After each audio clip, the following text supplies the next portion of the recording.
Hey everyone, welcome back to our channel. Well, today we've got a cool topic for you, conjunction. But before that, as usual, if you're new here, don't forget to hit that subscribe button and ring the notification bell so you won't miss any of our English language goodies. So, what is conjunction? Well, conjunction is a word that connects words, phrases and clauses in sentence. Sederhananya ya, kalau diterjemahkan kira-kira seperti ini. Conjunction itu adalah sebuah kata yang menjadi penghubung antar kata, antar frasa dan atau antar klausa atau kalimat. Tapi ya, selain sebagai penghubung, conjunction ini juga dapat membuat kalimat kalian itu menjadi kalimat yang kompleks dan elegan, serta menghindari kalimat pendek yang terasa patah-patah dan enggak nyaman kalau dibaca. Gimana? Oke, belum paham ya? Perhatikan contoh berikut ini ya. Jadi aku punya kalimat kayak gini. I like reading. I like writing. I don't like studying. Aku suka baca. Aku suka nulis. Aku nggak suka belajar. Nah, nggak enak toh dibaca. Nah, daripada kamu nulis seperti kalimat di atas yang rasanya kayak patah-patah dan nggak ngalir, nah kamu sebaiknya pakai conjunction yang diaplikasikan ke dalam kalimat. Jadi, nanti kalimat kalian itu akan lebih efektif. Terus di samping itu, kamu juga bisa menyampaikan 3 informasi berbeda dalam satu kalimat. Jadinya kalau dikasih conjunction kayak gini dia. I like reading and writing, but I don't like studying. Aku suka membaca dan menulis, tapi aku gak suka belajar. Lebih enak kan dibaca kalau ada conjunction atau kata hubungnya. Oke, nah untuk bisa membuat kalimat-kalimat bahasa Inggris yang bagus, kamu juga harus memahami berbagai penggunaan konjungsi ya dalam bahasa Inggris. Seperti ini. Pertanyaannya, how many conjunction are there in English? Berapa banyak sih conjunction itu dalam bahasa Inggris? Oke, so ada banyak konjungsi ya dalam bahasa Inggris, dan yang paling sering kamu temui dalam teks atau yang akan paling sering kamu gunakan itu biasanya ada 27 konjungsi. What? 27? Ya, tenang. 27 konjungsi itu terbagi dalam 3 tipe yang akan memudahkan kamu untuk memahaminya. So, what are the 3 types of conjunction? Let's check it out. Oke. Berdasarkan fungsi konjungsi, ya kan? Ada 3 jenis tipe konjungsi dalam bahasa Inggris. Yang pertama adalah coordinating conjunction. Kemudian ada subordinating conjunction, dan yang terakhir adalah correlative conjunction. Oke. Kita akan bahas satu persatu ya. Coordinating conjunctions. Coordinating conjunction ini adalah kata sambung setara yang digunakan untuk menggabungkan kata, frasa, dan klausa yang setara atau sejajar satu dengan yang lainnya. Maksudnya, oke, simpelnya gini ya. Kata atau frasa yang dihubungkan dengan jenis konjungsi seperti ini harus sejajar. Maksudnya, kalau kata yang kamu gunakan sebelum konjungsi adalah noun, maka kata setelahnya itu juga harus berbentuk noun gitu. Kamu juga bisa ya menggabungkan kata-kata berikut ini atau beberapa hal berikut nih. Misalkan kamu menggabungkan antara word versus word, kemudian frasa dan frasa juga. Jadi kalau sebelum kata hubungnya nanti ada frasa, maka setelah kata hubungnya juga berbentuk frasa gitu ya. Kemudian ada independent clause digabungkan dengan independent clause gitu setelahnya. Lalu ada tadi udah kita bilang ada noun, setelah konjungsi ada noun juga. Nanti kalau sebelum konjungsi ada verb, maka setelahnya juga berbentuk verb, dan seterusnya. Kalau ada verb ing juga nanti setelahnya berbentuk verb ing gitu ya rekan-rekan semua. Oke, nah beberapa konjungsi yang umum digunakan dalam tipe ini antara lain for gitu ya. Lalu and artinya dan, kemudian nor tidak, kemudian but tapi, or atau, yet tetapi, so gitu ya. So ya. Supaya tidak lupa, nanti ini singkatan bisa disingkat ya menggunakan singkatan fun boys. Oke, fun boys. Fun boys itu for, and, nor, but, or, yes, yet, dan so. Enak kan kalau dihafal gitu, fun boys gitu ya. Ini aku kasih contoh kalimatnya ya, biar kamu bisa lebih paham menggunakan coordinating conjunction atau konjungsi setara ini. Kalimat pertama, she opened the door and the window. Ya kan? Dia membuka pintu dan jendela. Kamu perhatikan deh, kata setelah and dan kata sebelum and itu harus sejajar dia. Jadi kata sebelum and itu ada the door, kata benda sejajar dengan kata the window ya, sama bentuknya atau tipe katanya juga sama ya. Kemudian Contoh berikutnya, do they prefer playing baseball or playing soccer? Katanya, apakah mereka lebih suka bermain baseball atau bermain soccer? Nah, dihubungkan dengan kata or ya di sana. Sebelum kata or, kamu perhatikan deh, ada kata playing baseball. Playing baseball itu kata kerja bentuk ing ya, atau gerund di sini. Kemudian kata setelahnya juga diikuti dengan gerund, playing soccer ya, kata kerja bentuk ing. Lalu, satu lagi, you can find ducks in the fish pool or in the park. Kamu katanya bisa menemukan ducks in the fish pool. Ducks itu bebek ya, in the fish pool or in the park, di kolam ikan atau di taman katanya gitu. Kamu perhatikan sebelum dan setelah kata or. Di situ ada kata in the fish sama in or in the park ya kan, harus sejajar dia. Kemudian menggabungkan dua frasa ya itu ya. Kemudian aku kasih satu contoh lagi deh. He studied all night but he failed the test. Dia belajar semalaman tapi dia gagal katanya. Ini kalau kamu perhatikan menggabungkan dua klausa yang sejajar.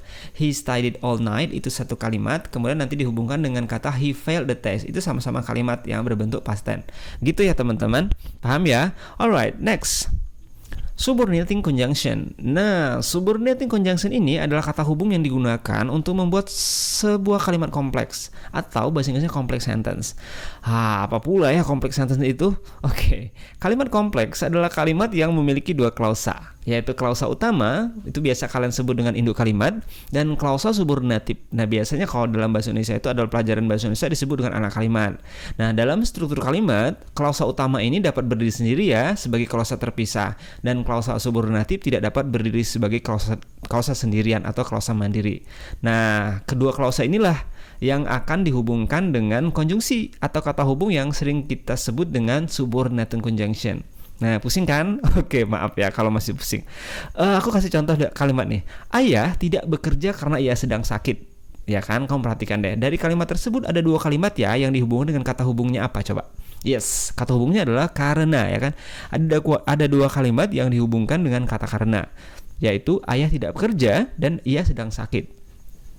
Ayah tidak bekerja ini disebut dengan induk kalimat. Ia sedang sakit disebut dengan anak kalimat. Nah, contoh kalimat tersebut yang dinamakan dengan kalimat kompleks ya. Kalimat kompleks yang dihubungkan dengan kata hubung ya. Ayah tidak bekerja sebagai induk kalimat dan ia sedang sakit sebagai anak kalimat ya. The question is, pertanyaannya adalah kata hubung apa saja ya dimasukkan dalam subordinating conjunction ini? Oke, terdapat beberapa subordinating conjunction ya yang digunakan. Misalnya ada although, even though, while, whereas, if, until, whether, after, before, because, since, as, when, where, how, then. Banyak ya, oke. Although itu artinya adalah meskipun, even though itu juga meskipun, while itu sementara itu, whereas juga sementara itu, if itu jika, until sampai, whether apakah, after setelah, before sebelum, because karena, since, as itu bisa kalian artikan sebagai karena juga, when ketika, where di mana, how itu bagaimana, dan then itu daripada. Oke. Satu catatan ya kalau kalian itu ngebahas subordinating conjunction. Subordinating conjunction ini bisa teman-teman letakkan di awal kalimat atau juga bisa di tengah-tengah kalimat. Aku kasih contoh. You may leave the class after the bell rings. Kamu boleh meninggalkan kelas setelah bell berbunyi. Kamu perhatikan ya. Kalimat ini disebut dengan kalimat kompleks karena terdiri dari kata sebelum after itu adalah kalimat induk dan kata setelah after disebut kalimat anak kalimat ya. Kalimat induk tadi udah aku bilang bisa berdiri sendiri, tapi kalau anak kalimat tidak bisa berdiri sendiri. Maksudnya adalah kalau kamu potong kalimatnya, you may leave the class itu bisa berdiri sendiri tanpa tambahan apa-apa.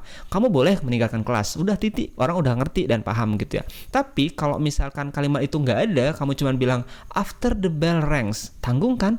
Setelah bell berbunyi, itu kan kalimat itu misalnya berdiri sendiri, ya kan? Nggak ada tambahan kamu boleh meninggalkan kelas, maka kalimatnya menjadi kalimat aneh gitu, nggak bisa berdiri sendiri, itu maksudnya. Oke, satu contoh lagi. Kita akan letakkan kalimat atau kata hubungnya di awal kalimat ya. Because he got sick, my brother didn't go to school today. Karena dia sakit, kakakku atau saudara laki-lakiku tidak pergi ke sekolah hari ini ya. Kata hubungnya diletakkan di awal kalimat dan itu boleh biasanya di antara kalimatnya dihubungkan juga dengan koma gitu ya untuk membuatnya menjadi enak dibaca. Kemudian yang terakhir ada correlative conjunction. Nah, correlative conjunction ini adalah kata penghubung yang berpasangan ya. Berarti berpasangan itu berarti pasangannya nggak boleh ada yang lain ya. Dan mereka nggak bisa dipisahkan ya saat digunakan dalam kalimat. Fungsi dari konjungsi ini biasanya adalah menjadi penghubung antar kata, frasa, dan klausa yang memiliki hubungan timbal balik atau saling melengkapi. Dan biasanya dia harus sejajar juga nih sama kayak yang pertama tadi ya.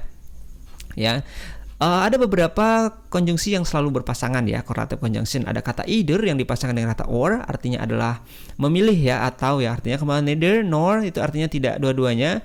Whether or apakah, ya kan, kemudian both keduanya, not only nggak hanya itu tapi juga us pasangan dengan us, kemudian such that, kemudian rather than. Oke. Dalam penulisannya correlative conjunction ini juga harus sejajar ya antara kata sebelum dan setelah konjungsinya. Aku udah bilang tadi ya. Kemudian contoh kalimatnya. He will sell either his car or his house. Dia akan menjual salah satu, entah mobilnya, entah rumahnya. Nah, kalau teman-teman perhatikan ya, kata setelah either kata sebelum dan setelah kata or dia harus sejajar ya. Di sini ada his car, pasangannya adalah his house ya kan, itu sejajar maksudnya. Tadi udah kita bahas ya. Ini adalah noun phrase. Kemudian Adam like neither apples nor oranges ya. Adam itu nggak suka dua-duanya, entah itu apple atau juga orange, nggak suka gitu ya. Dia suka buah yang lain tapi dua ini nggak gitu ya. Kemudian jadi kata setelah nor adalah kata benda, sebelum nor juga sebuah kata benda. Itu tambah sejajar ya. She is interested not only in maths but also in chemistry.